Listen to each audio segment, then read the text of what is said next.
कहानी की शुरुआत में हम ड्रासा नाम की एक शार्प शूटर को देखते हैं जो पिछले कई घंटों से एक टनल में छुपी हुई है। दरअसल वो यहाँ अपने शिकार का इंतजार कर रही होती है। ड्रासा को पास के एयरपोर्ट पर एक गवर्नमेंट अफसर को मारने का टास्क दिया गया था। कुछ ही देर बाद रनवे पर एक प्लेन लैंड करता है। ड्रासा को जैसे ही अपना शिकार नजर आया, उसने उसे कई किलोमीटर दूर से एक ही शॉट में खत्म कर दिया। ड्रासा अपना ये काम इतनी बारीकी से अंजाम देती है कि वहां पर मौजूद गार्ड्स को पता ही नहीं चलता कि गोली किसने और कहां से चलाई। मिशन कंप्लीट करने के बाद ड्रासा अपनी मां की कब्र पर जाती है, जहां उसका फादर पहले से ही मौजूद होता है। यहाँ हमें ड्रासा के बारे में एक और बात मालूम होती है कि जब भी वो किसी को अपनी राइफल से मारती है तो उस बुलेट के कवर को अपने पास रख लेती है और फिर वो इन बुलेट कवर्स को अपने पिता को सौंप देती है। दरअसल ड्रासा एक कॉन्ट्रैक्ट किलर थी, यानी वो पैसों के लिए लोगों को मारा करती थी और अब तक कई लोगों को मार चुकी थी। इसे लोगों को मारना तो बिल्कुल अच्छा नहीं लगता था, लेकिन अब ये काम उसका पेशा बन चुका था। इसलिए ड्रासा उन बुलेट्स के कवर्स को अपने फादर को पकड़ा देती, जिससे उसका दुख थोड़ा कम हो जाता। ड्रासा अपने पिता को बताती है कि मुझे एक और नया प्रोजेक्ट मिला है जो पूरे 1 साल तक चलेगा। शायद इस दौरान मैं आपसे मिल नहीं पाऊंगी। जिस पर ड्रासा के फादर जवाब देते हैं, तुम हर साल आती हो और मुझे कुछ गोलियों के कवर पकड़ा देती हो, मगर अगले साल ऐसा नहीं होगा। अब मेरा कैंसर का लास्ट स्टेज चल रहा है, मेरे पास अब ज़्यादा वक्त नहीं बचा और अगर आने वाले दिनों में मेरी मौत नहीं हुई तो मैं खुद 14 फरवरी वैलेंटाइंस डे पर अपनी ज़िंदगी खत्म कर लूँगा, क्योंकि अब मेरे पास जीने की कोई वजह नहीं है। तुम्हारी माँ भी मर चुकी है और तुम भी अपने काम के चलते साल में 1-2 बार मुझसे मिलने आती हो, इसलिए हो सकता है ये हमारी आखिरी मुलाकात हो। ये सुनकर ड्रासा की आंखें भर आती हैं। अब यहाँ सीन शिफ्ट होता है और हम देखते हैं इस कहानी के दूसरे लीड कैरेक्टर लेवाई को। लेवाई की जिंदगी बिल्कुल भी ठीक नहीं चल रही थी। उसे अक्सर भयानक सपने आते थे और नींद उसकी आंखों से कोसों दूर चली जाती थी। एक रात जब उसकी आंख बुरे सपने से खुलती है तो लेवाई अपने घर से बाहर निकलकर समुद्र के किनारे पर आता है। यहाँ उसे थोड़ा बेहतर महसूस होता है और वो अपनी डायरी में कुछ लिखने लगता है। तभी लेवाई को अचानक उसके फ़ोन पर एक मैसेज आता है। उस मैसेज में उसे एक एड्रेस दिया गया होता है, जहाँ उसे जल्द से जल्द पहुँचने का कहा गया होता है।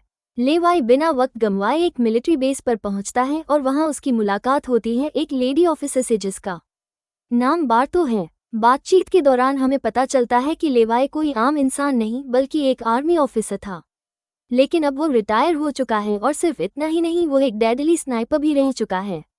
वो अब तक 200 से भी ज़्यादा लोगों को स्नाइपिंग से मार चुका है।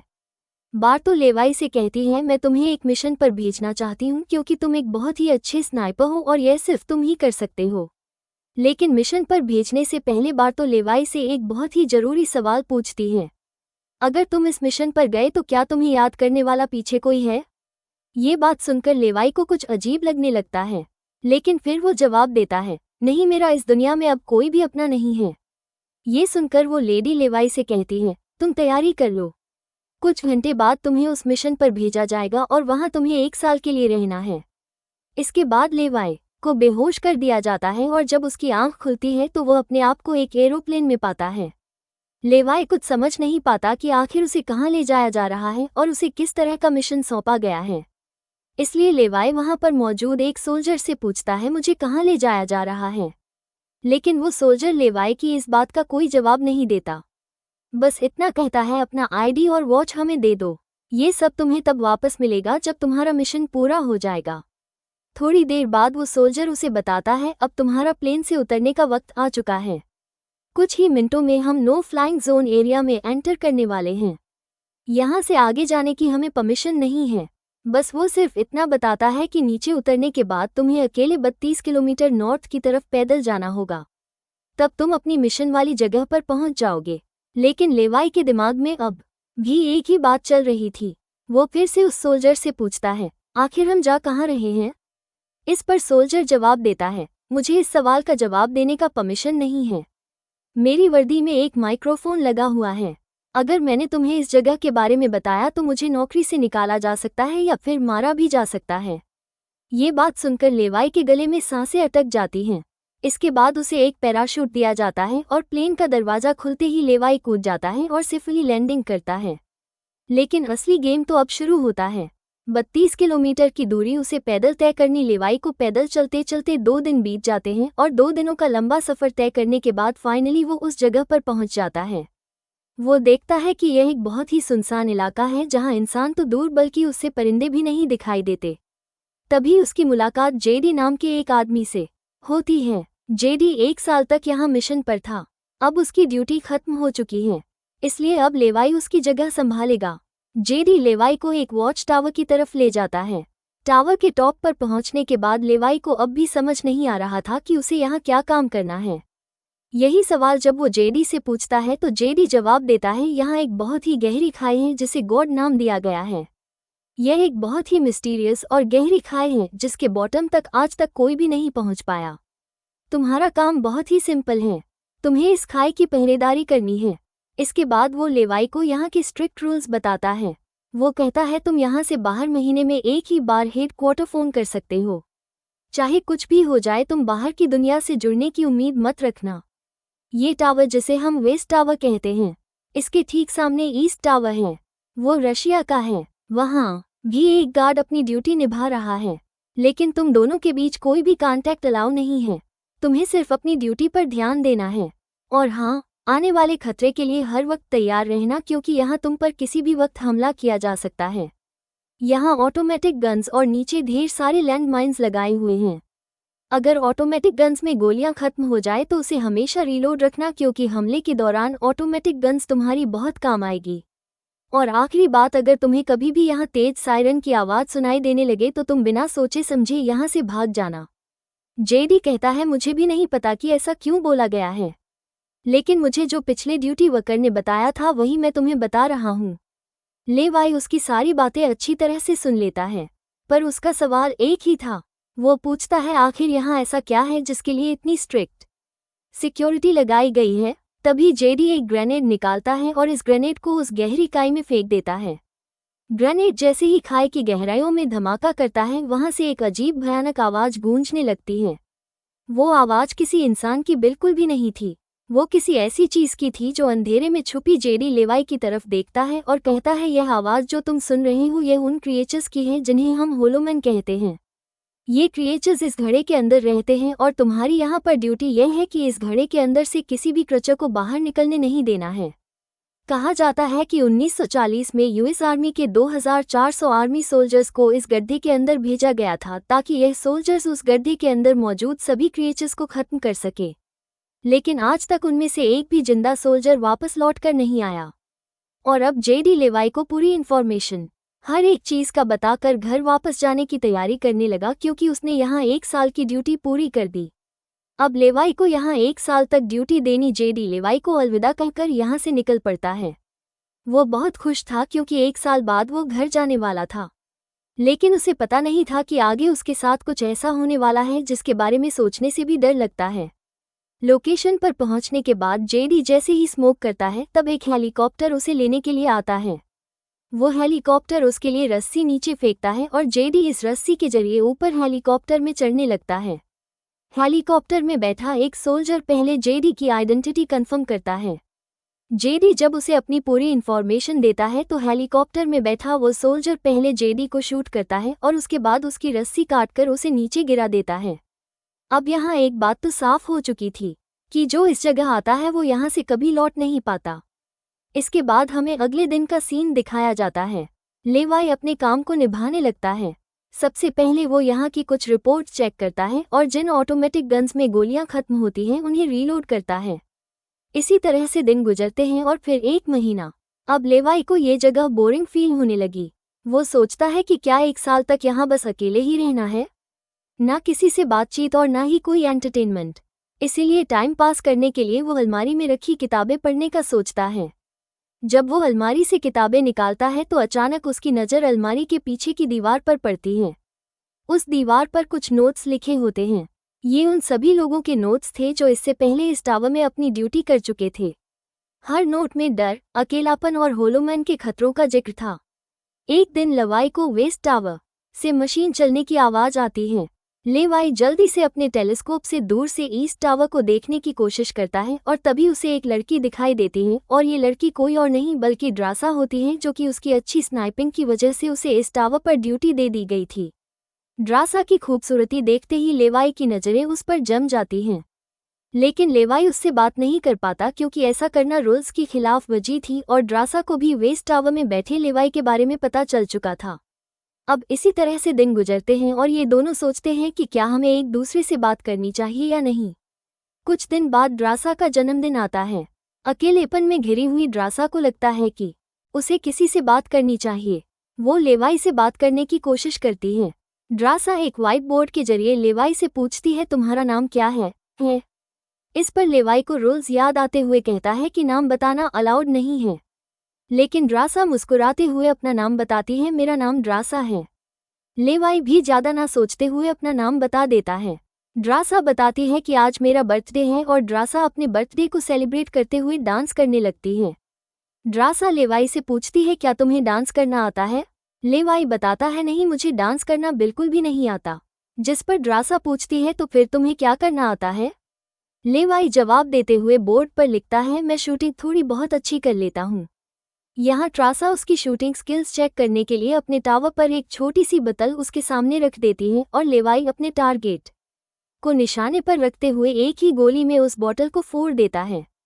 अब यहाँ ड्रासा भी पीछे रहने वाली नहीं थी। वो भी अपनी शूटिंग स्किल्स को दिखाते हुए लेवाई के टावर में रखी एक छोटी सी बोतल को बिल्कुल परफेक्ट शूट कर लेती है, जिससे लेवाई को पता चलता है कि ड्रासा कोई आम लड़की नहीं बल्कि वो एक डेडली स्नाइपर है। धीरे धीरे दोनों की बातचीत बढ़ने लगती है। ड्रासा और लेवाई एक दूसरे को समझने लगते हैं, लेकिन तभी जब ये दोनों बातचीत में मशरूफ होते हैं, ड्रासा की नज़र अचानक नीचे गड्ढे की तरफ जाती है। वो देखती है कि नीचे से कुछ भयानक क्रिएचर्स यानी होलोमैन तेजी से वेस्ट टावर की तरफ चढ़ रहे हैं। वो जल्दी से लेवाई को अलर्ट करती है, नीचे देखो, तुम्हारी तरफ कुछ क्रचेस बढ़ रहे हैं। लेवाई जैसे ही नीचे देखता है, उसकी आंखें चौंक जाती हैं। नीचे सिर्फ एक या दो नहीं बल्कि हजारों क्रचेस ऊपर की ओर बढ़ रहे होते हैं। वो बिना वक्त गवाए अपनी स्नाइपर राइफल उठाता है और एक एक करके क्रिएचर्स को शूट करने लगता है, लेकिन क्रचेस की तादाद इतनी ज़्यादा होती है कि लेवाई उन्हें अकेले संभाल नहीं पाता। इसलिए ड्रासा भी अपनी मशीन गन से गोलियां बरसाने लगती हैं। अब वेस्ट टावर यानी ड्रासा की तरफ भी क्रचेस बढ़ने लगे। ये दोनों अपनी अपनी साइड से इन क्रिएचर्स को मारने लगते हैं, लेकिन तभी लेवाई देखता है कि एक क्रिएचर ऊपर ड्रासा के टावर तक पहुंच चुका है और वो क्रिएचर जैसे ही ड्रासा पर हमला करने वाला होता है तो लेवाई ईस्ट टावर से अपनी जबरदस्त स्नाइपिंग स्किल्स का इस्तेमाल करते हुए उस क्रिएचर को मार गिराता है। अब लेवाई और ड्रासा दोनों को एहसास हो जाता है कि इस खतरनाक जगह में अगर जिंदा रहना है तो उन्हें मिलकर लड़ना होगा। सब कुछ संभालने के बाद ड्रासा बताती है, यह मेरी लाइफ का सबसे बेस्ट बर्थडे था। अगली सुबह लेवाई नीचे लगी लैंडमाइंस को ठीक करता है और ऑटोमेटिक गन को रीलोड करता है। तभी अचानक खाई के अंदर से एक ड्रोन निकलता है। वो ड्रोन कुछ सेकंड्स तक लेवाई की तरफ देखता है। ड्रोन अजीब तरीके से स्कैन करता है। ये देखकर लेवाई हैरान रह जाता है और उसे कुछ समझ नहीं आता कि यह ड्रोन क्यों और किसके लिए भेजा गया था। इस तरह से दिन गुजरते हैं और फिर महीने। इन दोनों की आपस में दोस्ती होने के बाद अब उनके दिन अच्छे गुजर रहे थे और अब उन्हें अकेलापन बिल्कुल भी महसूस नहीं होता था। पर एक दिन ड्रासा बहुत ज़्यादा सैड होती है क्योंकि आज 14 फेब था और उसे याद आता है कि उसके फादर ने कहा था कि अगर कैंसर की वजह से आने वाले कुछ दिनों में नहीं मरा तो वह 14 फेब के दिन खुद को मार देगा। और यहाँ ड्रासा बोर्ड पर लिखकर लेवाई को बताती है, आज मैं खुद को बहुत ही अकेली महसूस कर रही हूँ। अगर आज मेरे पास कोई होता तो बहुत अच्छा होता। लेवाई को भी पहले ही दिन से ड्रासा से मिलने का मन था और आज वो खुद को रोक नहीं पाता। वो ड्रासा के पास जाने का प्लान बना लेता है। वो एक रॉकेट लॉन्चर के जरिए ईस्ट टावर तक पहुंचने का जुगाड़ कर लेता है। अगली सुबह वो रॉकेट लॉन्चर का इस्तेमाल करके एक मजबूत रस्सी को ड्रासा की तरफ फेंकता है, जिसके बाद ड्रासा टावर के बाहर आती है और वो रस्सी को मजबूती से एक पेड़ के साथ बांध देती है ताकि लेवाई रस्सी के जरिए लटक कर ईस्ट टावर तक पहुंच जाए। लेवाई बिना देर किए उस रस्सी के सहारे ईस्ट टावर की ओर बढ़ने लगता है, लेकिन बीच में वो अटक जाता है क्योंकि आगे रस्सी की ढलान खत्म हो चुकी थी। इसलिए अब लेवाई हाथों की मदद से आगे बढ़ने लगता है और करीब आधा घंटा हाथों की मदद से सफ़र करने के बाद वो ड्रासा के टावर तक पहुंच जाता है। ड्रासा उसे वेलकम करती है और कहती है, तुमसे बहुत ही गंदी पसीने की बू आ रही है। इसलिए पहले तुम नहा लो, फिर मैं तुमसे मिलूंगी। लेवाई को ये सुनकर हंसी आ जाती है। वो कुछ कहता नहीं, बस सिर हिलाकर मान जाता है। ड्रासा यहाँ पर शरारत करते हुए उसके कपड़े दूर जाकर छिपा लेती है और सीसीटीवी कैमरा के जरिए लेवाई को देख रही होती है, जो टावर में मौजूद शावर में नहा रहा होता है। उसके बाद लेवाई और ड्रासा एक साथ बैठकर काफी देर तक बातें करते हैं। ड्रासा उससे अपनी पूरी स्टोरी बताती है और बताती है कि अब इस दुनिया में मेरा कोई नहीं रहा, सिर्फ मेरे फादर जिंदा बचे थे, पर कल के दिन उसने भी खुद को मार दिया होगा। यहाँ लेवाई भी ड्रासा को रात में आने वाले भयानक सपने और अपने उन दिनों के किस्से सुनाता है जब वो यूएस आर्मी में था। इस तरह से बातें करते करते रात हो जाती है। ड्रासा यहाँ एक सॉफ्ट म्यूजिक लगा लेती है। ये दोनों म्यूजिक की धुन पर डांस करने लगते हैं। इसी डांस के दौरान वो एक दूसरे के करीब आने लगते हैं और उनके बीच रोमांस होने लगता है। कुछ देर बाद लेवाई ड्रासा की तरफ देखकर एक मुस्कान के साथ कहता है, मैंने तुम्हारे लिए एक शायरी लिखी है, जब हम यहाँ से निकलेंगे तभी मैं तुम्हें वो शायरी दूंगा। अगले दिन लेवाई को वापस अपने वेस्ट टावर लौटना था। वो ड्रासा को अलविदा कहता है और रस्सी के सहारे वेस्ट टावर की तरफ चलना शुरू कर देता है। ड्रासा भी उसे जाते हुए देखती रहती है, लेकिन तभी हम देखते हैं कि कुछ क्रिएचर्स ऊपर टावर की तरफ बढ़ रहे हैं, जिनमें से एक क्रचर वहां लगे लैंडमाइन से टकरा जाता है और एक जोरदार धमाका होता है। लैंडमाइन के फटने से जो उसके लोहे के पार्ट्स हवा में उड़ जाते हैं, उनमें से एक पार्ट रस्सी से टकरा जाता है, जिससे रस्सी टूट जाती है और वो तेजी से उस खाई में गिर जाता है। लेवाई को गिरते देखकर ड्रासा बिना सोचे समझे अपना पैराशूट उठाकर वह भी उस खाई में कूद जाती है। खाई की गहराई में गिरने के बाद ड्रासा पानी की तेज बहाव वाली नदी में बहने लगती है। वो किसी तरह करके नदी से बाहर निकलकर किनारे तक पहुंच जाती है। दूसरी तरफ लेवाई की किस्मत अच्छी होती है कि वो एक बड़े से पेड़ पर गिरकर लग चुका था। इतनी ऊंचाई से गिरने के बाद उसे चोटें तो काफी सारी आ जाती हैं, पर उसकी जान बच जाती है। जैसे ही उसकी आंखें खुलती हैं, वो देखता है कि एक बड़ा कीड़ा उस पर हमला करने के लिए बढ़ रहा है। वो खुद को बचाने की कोशिश करता है, पर तभी पेड़ की लकड़ी टूट जाती है और लेवाई नीचे पेड़ की जड़ों पर गिर जाता है। नीचे गिरते ही पेड़ की जड़ों ने उसे अपनी गिरफ्त में लेने लगती हैं और लेवाई को जकड़ लेती हैं। उससे पहले कि यह जड़ें लेवाई को मार देती, वहां ड्रासा पहुंच जाती हैं। वो जल्दी से चाकू निकालकर इन जड़ों को काटने लग जाती हैं, जिससे लेवाई आज़ाद हो जाता है। इसके बाद लेवाई और ड्रासा चारों ओर देखने लगते हैं। हर तरफ सन्नाटा और डर का माहौल छाया होता है। तभी अचानक पेड़ों की आड़ से कुछ क्रिएचर्स निकलकर उन पर हमला कर देते हैं। यहाँ उनके बीच एक बड़ी फाइट होने लगती है। लेवाई अपनी बंदूक संभालता है और पहली गोली सीधे एक क्रचर के सर में मारता है। एक के बाद एक दोनों ने मिलकर दोनों क्रिएचर्स को खत्म कर दिया। यहाँ लेवाई की नज़र क्रचर की डेड बॉडी पर पड़ती है। वो देखता है कि क्रचर ने वही आर्मी वर्दी पहन रखी थी जो किसी जमाने में अमेरिकन सोल्जर्स की होती थी। ये देखकर लेवाई के रोंगटे खड़े हो जाते हैं। तभी उसे जेडी की वो बातें याद आती हैं, जब उन्होंने बताया था कि 1940 में 2400 सोल्जर्स के एक बड़े ग्रुप को इस खाई में भेजा गया था और वो सैनिक कभी वापस नहीं लौटे थे। उसके बाद लेवाई और ड्रासा एक अजीब भयानक सी जगह पर पहुंच जाते हैं। यहाँ का मंजर किसी बुरे सपने जैसा था। हर तरफ इंसानों के सड़े गले शरीर पड़े थे और सबसे अजीब बात ये थी कि इन शरीरों के अंदर से पेड़ पौधे उगाए थे। ऐसा लग रहा था जैसे कोई जानलेवा वायरस ने इस जगह को अपनी गिरफ्त में ले लिया हो। तभी अचानक पेड़ों के बीच से कुछ हलचल होती है। लेवाई और ड्रासा समझ जाते हैं कि क्रिएचर्स एक बार फिर उनका पीछा कर रहे हैं। डर के मारे ये दोनों तेजी से भागने लगते हैं और एक टूटी फूटी चर्च में घुस जाते हैं। दरवाजा बंद करने के बाद सामने उन्हें एक अजीब सा नज़ारा दिखता है। हर तरफ इंसानों की लाशें पड़ी हुई थी। उनकी हालत देखकर ऐसा लग रहा था जैसे उन्होंने खुद अपनी जान ले ली हो ताकि इस वायरस से बच सके। अचानक एक बड़ी मकड़ी ड्रासा के ऊपर कूद पड़ती है और ढेर सारी और भी मकड़ियाँ निकल आती हैं। ये मकड़ियाँ साइज में काफ़ी बड़ी होती हैं।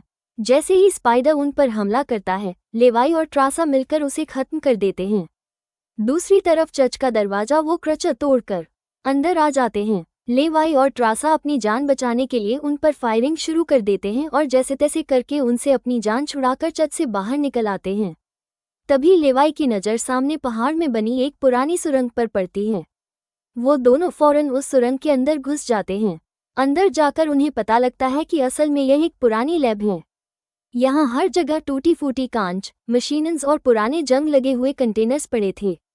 यहाँ लेवाई को एक पुराना डीवीडी कैसेट मिलता है। लेवाई डीवीडी को प्ले करता है और स्क्रीन पर एक लड़की नजर आती है। वो लड़की कहती है कि हम लोग यहाँ एक सीक्रेट केमिकल मिसाइल प्रोजेक्ट पर काम कर रहे थे। हमारे साथ सैकड़ों साइंटिस्ट थे, पर एक दिन यहाँ भूकंप आया। भूकंप के तेज झटके से मिसाइल की केमिकल लीक हो गई। जहरीला केमिकल हवा में मिलने लगा। कुछ ही घंटों में लोग वायरस से इन्फेक्ट होने लगे। वह लड़की अपना पेट दिखाते हुए बताती है कि मैं भी इन्फेक्टेड हूँ। हालांकि हमने मिलिट्री को सब कुछ बताया। हमने उनसे कहा कि इस पूरे इलाके को बॉम्बिंग करके तबाह कर दिया जाए ताकि इन्फेक्शन और फैल ना सके, लेकिन उन्होंने हमारी बात नहीं सुनी। इस वीडियो को देखने के बाद लेवाई को वहाँ एक नए जमाने का कंप्यूटर मिलता है। लेवाई को समझ नहीं आता कि इस जगह में आज के द्वार का कंप्यूटर कैसे रखा गया है। लेवाई उसे ऑन करता है और उसमें मौजूद जानकारी को देखकर एकदम सुन रह जाता है। उसे डार्क लेक नाम की एक कंपनी के बारे में पता चलता है जो पैरामिलिट्री बनाने का काम करती है। ये कंपनी यहाँ से इन्फेक्टेड लोगों के सैंपल्स इकट्ठा करके अपने कंट्री के सोल्जर्स को सुपर सोल्जर्स में कन्वर्ट करने के लिए उन पर एक्सपेरिमेंट करती है। यही वजह है कि कोई भी देश इस जगह को मिटाना नहीं चाहता। इसके अलावा लेवाई को ये भी पता चलता है कि यह जो खाई है यहाँ पर एक बहुत ही बड़ा मिसाइल है जिसकी एक्टिवेशन पर जब वो फटेगा तो 4.2 किलोमीटर की लंबाई में सब कुछ मिटा देगा। लेवाई और ट्रासा ये सारा राज समझ जाते हैं। उन्हें पता चल जाता है कि जिस लेडी बार्तो ने उन्हें यहाँ भेजा था वही इस जगह की ओनर है और वो इस जगह का गलत इस्तेमाल कर रही है।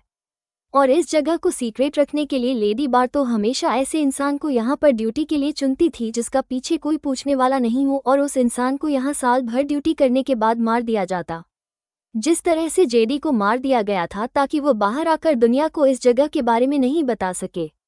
ये सब जानने के बाद जैसे ही ये दोनों वहाँ से निकलते हैं तभी एक घुड़सवार क्रचर ट्रासा को रस्सी से जकड़कर अपने साथ ले जाता है। लेवाई ट्रासा की तलाश में यहाँ वहाँ भटकता है, लेकिन उसे ट्रासा कहीं दिखाई नहीं दे रही थी। तभी लेवाई एक ऐसी जगह पर पहुंचता है जहां एक बड़ी मिसाइल रखी हुई थी। यह वही मिसाइल थी जिसके बारे में डार्क लेक कंपनी के कंप्यूटर से लेवाई को जानकारी मिली थी। लेवाई को सब कुछ साफ समझ आ चुका था। असल में वॉच टावर में पहले रह चुके लोग जब ये कहते थे कि अगर सायरन की आवाज़ सुनाई दे तो जितनी जल्दी हो सके यहाँ से भाग जाना चाहिए, वो दरअसल इस मिसाइल की ही बात कर रहे थे। दूसरी तरफ ट्रासा अब उस क्रिएचर के कब्जे में। ट्रासा खुद को छुड़ाने की कोशिश करती है और जैसे तैसे करके वो खुद को छुड़ा लेती है। आज़ाद होते ही ट्रासा और क्रिएचर के बीच फाइट छिड़ जाती है। लेवाई भी ट्रासा को ढूंढते ढूंढते वहां पहुंच जाता है और वह भी फौरन क्रिएचर पर हमला कर देता है और ये दोनों मिलकर उसे आग लगाकर जला देते हैं। और अब बारी आती है इन लोगों की यहाँ से निकलने की, मगर आगे का रास्ता और भी ज़्यादा मुश्किल था। जैसे ही लेवाई और ट्रासा आगे बढ़ते हैं सामने एक खतरनाक इलाका आता है जहां से निकलना एक बहुत ही बड़ा चैलेंज था। यहाँ इंसान और पौधे आपस में पूरी तरह से जुड़े हुए थे, जैसे कि वो किसी खतरनाक एक्सपेरिमेंट का नतीजा हो। खैर, ये लोग हर कदम को संभाल कर रखते हुए आगे बढ़ते हैं कि तभी ट्रासा का पैर फिसल जाता है जिससे ये पौधे एक्टिवेट हो जाते हैं। वो ट्रासा को जकड़ लेते हैं, लेकिन यहाँ लेवाई हिम्मत दिखाते हुए आगे बढ़ता है और अपनी पूरी ताकत से ट्रासा को छुड़ा लेता है। वो बॉम्ब का इस्तेमाल करके वहाँ के पूरे प्लांट सिस्टम को उड़ा देता है। लेवाई ट्रासा को लेकर वहाँ से बाहर निकल आता है। थोड़ा सा आगे चलने के बाद उन्हें एक गैराज नजर आता है जहाँ पर एक गाड़ी खड़ी होती है। ये दोनों जल्दी से उस गाड़ी में बैठ जाते हैं और उस जगह से निकलने की कोशिश करने लगते हैं। आखिरकार कुछ दूरी तय करने के बाद उन्हें एक रस्सी नजर आती है जो ऊपर वॉच टावर तक जाती थी, लेकिन अब वो क्रचेस भी उनका पीछा करते हुए वहां तक पहुंच चुके थे। अब यहाँ रस्सी को हाथों से पकड़कर ये लोग अगर ऊपर चढ़ते तो ये क्रचेस इन्हें मार देते, इसलिए लेवाई समझदारी से काम लेते हुए जीप को रस्सी से बांधकर ऊपर चढ़ने लगते हैं। ये लोग जीप को इसलिए रस्सी से बांध लेते हैं ताकि ये दोनों जीप में बैठकर उनके हाथ क्रिएचर्स के साथ लड़ने के लिए फ्री हो। वो क्रचेस उन पर हमला करते हैं और यहाँ उनके बीच एक बड़ी फाइट होती है, लेकिन वो क्रचेस तादाद में काफ़ी ज़्यादा थे, इसलिए वो इन पर भारी पड़ रहे थे। यहाँ लेवाई के दिमाग में एक आइडिया आता है। वो जीप की पेट्रोल टैंक इन क्रिएचर्स पर लीक कर देता है, जिससे निकलने वाले तेल को आग लगाकर उन सभी क्रचेस को जला देता है और आखिर में ये लोग उस जीप की रस्सी काटकर उसे नीचे छोड़ देते हैं, जिससे वो सभी क्रचेस मारे जाते हैं। इस तरह से ये लोग फाइनली ऊपर चढ़ने में कामयाब हो जाते हैं। अब इन दोनों को पता चल चुका था कि अगर ये दोनों यहाँ साल भर ड्यूटी कर भी ले तब भी आखिर में इन दोनों को मार दिया जाएगा। इसलिए अब ये दोनों एक बड़ा फैसला करते हैं कि अब वो इस जगह की रक्षा नहीं करेंगे बल्कि इस जगह को तबाह कर देंगे ताकि इनकी तरह कोई दूसरा सोल्जर यहाँ पर ना फंस सके और इस जगह का गलत इस्तेमाल बंद हो जाए। ये सब करने के बाद ये दोनों यहाँ से दूर जाकर एक नई जिंदगी की शुरुआत करेंगे। यहाँ ट्रासा कहती है, मेरे पास फ्रांस में छुपने के लिए एक जगह है, हम वहाँ जाकर शादी करेंगे और आगे की जिंदगी वहीं पर बिताएंगे। लेवाई ट्रासा की बात मान जाता है और अब वो कहता है, मुझे वापस अपने टावर पर जाना होगा। मैं वहां जाकर टावर में एक बॉम्ब फिट करूंगा और साथ ही इस मिसाइल को भी एक्टिवेट कर दूंगा जिससे ये पूरी जगह तबाह हो जाएगी। जिसके बाद लेवाई रस्सी की मदद से अपने टावर तक पहुंच जाता है। इस बीच लेडी बार्तो लेवाई से कांटेक्ट करती हैं और सवाल करती हैं, क्या तुम इस गड्ढे के अंदर गए थे क्योंकि किसी ने हमारे कंप्यूटर को ऑन किया है। लेवाई यहाँ पर झूठ बोलकर बताता है, नहीं मैं वहाँ नहीं गया था। लेकिन बार्तो जानती है कि लेवाई झूठ बोल रहा है। उन्होंने सिक्योरिटी कैमरास में सब कुछ देख लिया था कि लेवाई और ट्रासा दोनों गड्ढे के अंदर गए थे। फिर भी वो अपनी बात को आगे बढ़ाते हुए कहती है, अगर तुम नहीं गए तो फिर जाहिर सी बात है कि यह सारा काम उस वेस्ट टावर वाले गार्ड का है। तुम एक काम करो कि उस वेस्ट टावर वाले इंसान यानी ट्रासा को मार दो क्योंकि उसने रूल तोड़ा है। यहाँ लेवाई हाँ तो बोल देता है, लेकिन बार्तो को पता चल चुका था कि यह उसे नहीं मारेगा और वो समझ चुकी थी कि यह दोनों अब यहाँ से भागने वाले हैं और बाहर जाकर दुनिया को इस जगह के बारे में बता देंगे। इसीलिए वो खुद हेलीकॉप्टर में यहाँ पहुँचती हैं। लेकिन बार्तो के पहुँचने से पहले ये दोनों अपनी पूरी तैयारी कर चुके थे। लेवाई टावर से काफी दूर जाकर अपनी लाइफ का सबसे लंबा शॉट लेता है और सीधा उस टावर पर गोली मारता है जो सीधा नीचे मिसाइल से कनेक्ट था, जिससे एक तेज सायरन बजने लगता है। अब उनके पास टाइम कम था। ये दोनों तेजी से भागने लगते हैं क्योंकि जब मिसाइल फटेगी तो वो 4.2 किलोमीटर के एरिया को तबाह कर देगी। लेवाई और ट्रासा दोनों पूरी ताकत से जंगल की ओर भागने लगते हैं। ट्रासा अपनी जान बचाते हुए उस जगह से काफी दूर निकल जाती है, लेकिन लेवाई के पैर में चोट आई थी जिससे वो तेज नहीं भाग सकता था। दूसरी तरफ बार्तो को भी यह समझ आ चुका था कि जल्द ही मिसाइल ब्लास्ट होने वाला है। ठीक इसी वक्त मिसाइल एक्टिवेट हो जाती है और एक बहुत ही बड़ा धमाका होता है जिससे पूरी खाई तबाह होने लगती है। ये ब्लास्ट इतना भयानक था कि उसके लपटने और झटके दूर तक फैल गए, जिसमें बार्तो का हेलीकॉप्टर भी उस धमाके की चपेट में आ जाता है और वो वहीं मारी जाती है। ट्रासा ने तो 4.2 किलोमीटर का फासला तय कर लिया था, लेकिन लेवाई उस धमाके की लपेट में आ जाता है और धमाके से आने वाली तेज हवा उसे पानी में गिरा देती है। दूसरी तरफ खाई में सभी क्रिएचर्स मारे जाते हैं। अब सिर्फ ट्रासा उस धमाके में जिंदा बच गई थी और वो एक ऊंची जगह पर खड़ी होकर लेवाई का इंतजार करने लगी। इंतजार करते करते रात हो जाती है, लेकिन लेवाई का कोई अता पता नहीं चलता। वो समझ जाती है कि अब लेवाई जिंदा नहीं रहा, जिसके बाद कहानी यहाँ से कुछ महीने आगे शिफ्ट होती है। ट्रासा लेवाई की लिखी हुई कविता को पढ़ती है। हर एक शब्द में उसे लेवाई की यादें महसूस होती हैं। आंखों में आंसू लिए वो अपने दिल को संभालने की कोशिश करती है। अब ट्रासा एक नई जिंदगी की शुरुआत करते हुए फ्रांस के एक होटल में वेट्रेस की जॉब करने लगती है। लेकिन फिर अचानक एक दिन ट्रासा के सामने लेवाई आकर खड़ा हो जाता है। वो जिंदा था। लेवाई को देखकर ट्रासा की आंखें खुली की खुली रह जाती हैं। वो खुशी के मारे दौड़कर लेवाई को गले लगाती हैं और इसी के साथ ही कहानी खत्म हो जाती है। अगर वीडियो आपको अच्छी लगी हो तो हमारे चैनल को सब्सक्राइब और वीडियो को लाइक जरूर कीजिएगा।